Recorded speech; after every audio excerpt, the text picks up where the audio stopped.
الحمد للہ وکفی وسلام علی عبادہ الذین اصطفی اما بعد فاعوذ باللہ من الشیطان الرجیم بسم اللہ الرحمن الرحیم ان اللہ یحب التوابین ویحب المتطہرین صدق اللہ مولانا العظیم۔ معزز سامعین و ناظرین، آپ کے سامنے سورہ توبہ کی آیت تلاوت کی ہے، جس میں رب تعالیٰ ارشاد فرما رہے ہیں کہ بے شک اللہ تعالیٰ توبہ کرنے والوں سے اور خوب پاکی حاصل کرنے والوں سے پیار کرتے ہیں۔ گویا کہ جو کثرت سے توبہ استغفار کرنے والا ہو اور طہارت کا زیادہ خیال رکھنے والا ہو تو وہ شخص اللہ کا محبوب ہے، اللہ اس سے پیار کرنے والے ہیں۔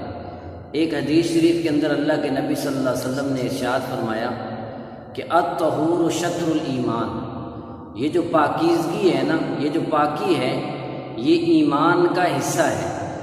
ایک حدیث میں اللہ کے نبی صلی اللہ علیہ وسلم نے فرمایا کہ جس طرح رب تعالی حرام مال سے صدقے کو قبول نہیں کرتے، اسی طرح بغیر طہارت کے رب تعالی نماز کو قبول نہیں کرتے۔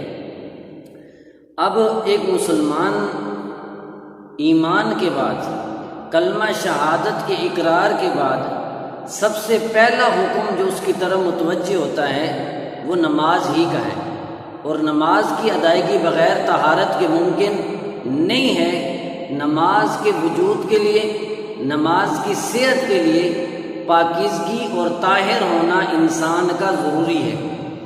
اب اس کی ضد نجاست ہے، اس کی ضد ناپاکی ہے کہ انسان کس چیز سے پاک ہو تو وہ نماز پڑھے، جب وہ اپنے آپ سے نجاست کو دور کرے، جب وہ اپنے آپ سے گندگی کو دور کرے تو اس صورت میں انسان پاک ہے۔ اب نجاست کی کتنی قسمیں؟ نجاست کی دو قسمیں، ایک ہے نجاست حقیقی، ایک ہے نجاست حکمی۔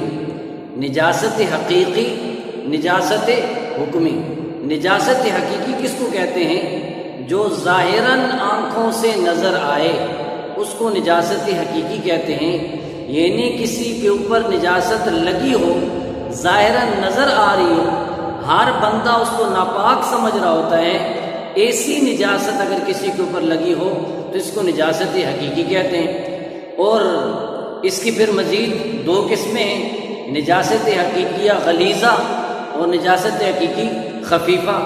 غلیظہ گاڑی جیسے پیشاب، پاخانہ وغیرہ، یہ چیزیں کتنی مقدار میں نجاست غلیظہ لگی ہو تو نماز ہو سکتی ہے، اس سے زیادہ لگی ہو تو نماز نہیں ہوتی۔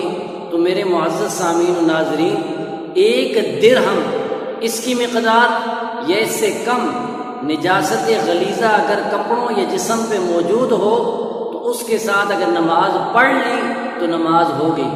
اگر 1 درہم سے زیادہ موجود ہے تو اس صورت میں نماز نہیں ہوئی، اس لیے کہ اس کے جسم یا کپڑوں کے اوپر نجاست موجود ہے۔ اسی طرح دوسری ہے نجاست خفیفہ، ہلکی نجاست، جیسے کیچڑ وغیرہ ہے یا حلال جانوروں کا پیشاب وغیرہ ہے، تو یہ اگر کپڑوں کو لگ جائے تو یہ ربع ثوب تک معاف ہے، ایک کپڑے کے چوتھائی حصے تک معاف ہے۔ جیسے بازو ایک کپڑا ہے، دامن ایک کپڑا ہے، اس کی اگر چوتھائی حصہ یا اس سے کم یہ نجاست خفیفہ لگی ہو تو اس صورت میں اس کے ساتھ اگر اس نے نماز پڑھ لی تو نماز کی ادائیگی ہو گئی، اور اگر اس سے زیادہ مقدار میں لگی ہے تو پھر نماز نہیں ہوئی۔ یہ تو تھی نجاست حقیقیہ۔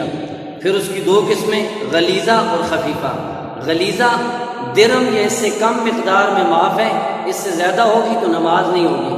اور خفیفہ یہ ربع ثوب کہ کپڑے کے چوتھائی حصے تک معاف ہے، اس سے زیادہ ہوگی تو اس کے ساتھ پھر نماز نہیں ہوگی۔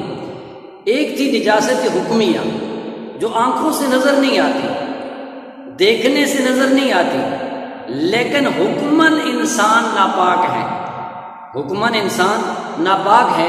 اس کی بھی 2 قسمیں ہیں، نجاست حکمیہ صغریٰ، نجاست حکمیہ کبریٰ۔ صغریٰ بےعضوی کو کہتے ہیں، انسان کو بےعضوی لائق ہو تو اس صورت میں وضو کرنے سے وہ پاک ہو جائے گا۔ اور نجاست حکمیہ کبریٰ وہ وہ جو ہے نا غسل کے وجوب کو کہتے ہیں کہ انسان کے اوپر غسل واجب ہو تو وہ تب پاک ہوگا کہ جب جو ہے نا وہ غسل کر لے. چونکہ انسان فرشتوں سے جدا ہوتا ہے دو چیزوں سے، ایک توم کی وجہ سے، کھانے کی وجہ سے، اور ایک جنسی خواہش کی وجہ سے، جنس کی وجہ سے. تو توم کی ضرورت چونکہ انسان کو بکثرت ہے، اس لیے اس سے پاک ہونے کا طریقہ بھی آسان اور سہل رکھا کہ چہار اندام کو دھونے کا نام وضو ہے. انسان نے جو ہے نا قضائے حاجت سے فارغ ہوا اور چہار اندام کو دھویا، اس کا وضو ہو گیا اور وہ نماز پڑھ سکتا ہے، قرآن کو چھو سکتا ہے. لیکن جو جنسی خواہش ہے، چونکہ اس کی ضرورت انسان کو کم ہے، کبھی کبھار ہے، یہ کبھی کبھار انسان ناپاک ہوتا ہے، اس لیے اس سے پاکی کا طریقہ بھی بڑا ہے. اور جیسے حدیث میں آتا ہے کہ انسان کا بال ناپاک ہوتا ہے، اس صورت میں جو ہے نا مکمل طور پہ غسل کرنا ضروری ہوگا، تب انسان پاک ہوگا. تو گویا کہ نجاست چاہے حقیقیہ لگی ہو یا حکماً انسان ناپاک ہو، ان نجاستوں کو دور کر کے طاہر ہو کے نماز پڑھ دے تو اسی چیز کا نام نماز ہے. یہ نماز کی پہلی شرط ہے. اگر یہ شرط نہ پائی گئی تو ہم نماز نہیں پڑھ سکتے. اللہ تعالی ہمیں پاکیزہ رکھے اور پاکیزگی اپنانے کی توفیق بخشے. اسی پہ اکتفا کرتے ہیں، انشاءاللہ پھر نیکسٹ لیکچر کے ساتھ حاضر ہوں گے. وما علینا الا البلاغ.